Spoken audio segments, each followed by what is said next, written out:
কারো গীবত করে ফেললে তার কাছে মাপ চাওয়া সম্ভব না হলে তিনটা কাজ করবেন। মনে করেন আপনি কারো গীবত করে ফেলেছেন, এটা কিন্তু ব্যক্তির সাথে জড়িত অপরাধ, আর ব্যক্তির সাথে জড়িত অপরাধ করলে ওই ব্যক্তির কাছে মাপ চাওয়া কিন্তু জরুরি, কিন্তু আপনি মাপ চাওয়া সম্ভব নয়, পারতেছেন না মাপ চাইতে। এই অবস্থায় তিনটে কাজ অবশ্যই করবেন।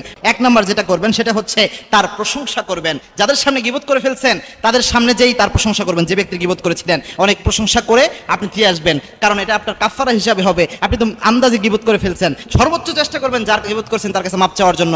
সম্ভব না হলে অবশ্যই তার প্রশংসা করবেন। দুই নাম্বার হচ্ছে আপনি ওই ব্যক্তির জন্য কিছুটা সদকা করবেন কাফারা হিসাবে, কেননা তার কাছে তো আপনি মাপ চাইতে পারতেছেন না। কিছু দান করবেন, আল্লাহ এই দান করবেন, দান করার সময় নিয়ত থাকবে যে আল্লাহ আমি না বুঝে তার গীবত করে ফেলেছিলাম মনের অজান্তে অথবা নফসের তাড়নায় পড়ে, আল্লাহ আপনি আমার এই ভাইয়ের পক্ষ থেকে এই দানটা কবুল করে নেন। এই যে দান করলেন, আল্লাহ চাহে তো এটার বিনিময়ে আল্লাহ আপনাকে মাফ করে দিতে পারে। এই জন্য কারো গীবত করে ফেললে তার জন্য দান করবেন। তিন নাম্বার হচ্ছে কারো গীবত আপনি করে ফেলেছেন, এই অবস্থায় আপনি যেটা করবেন সেটা হচ্ছে আল্লাহর কাছে মাপ চাইবেন। প্রথমত সর্বাত্মক চেষ্টা করবেন তার কাছে মাপ চাওয়ার। মাপ চাওয়া সম্ভব না হলে তার প্রশংসা করলেন যাদের সামনে করেছিলেন। দুই নাম্বার হচ্ছে তার জন্য দান করলেন, কোনো না কোনো কিছু সদকা আপনি করলেন। তিন নাম্বার হচ্ছে এবার আল্লাহর কাছে মাপ চাবেন। মাপ চাওয়ার সময় আল্লাহকে বলবেন, আল্লাহ ওই ব্যক্তির কাছে মাপ চাওয়া আমার সম্ভব নয়, গীবতের জন্য চাইতে গেলে আরো বেশি গ্যাঞ্জাম লাগতে পারে, সম্পর্ক নষ্ট হতে পারে, অথবা সুযোগই নাই, তাকে খুঁজে পাওয়া সম্ভব নয়। আল্লাহ আমি এই ব্যক্তির জন্য দান করেছি, ওই ব্যক্তির প্রশংসা করে কাফারা হিসেবে দিয়েছি, আল্লাহ আপনি আমাকে মাফ করে দেন। দেখেন গীবত যদিও আমরা অনেক বেশি বলতেছি, তবুও আমাদের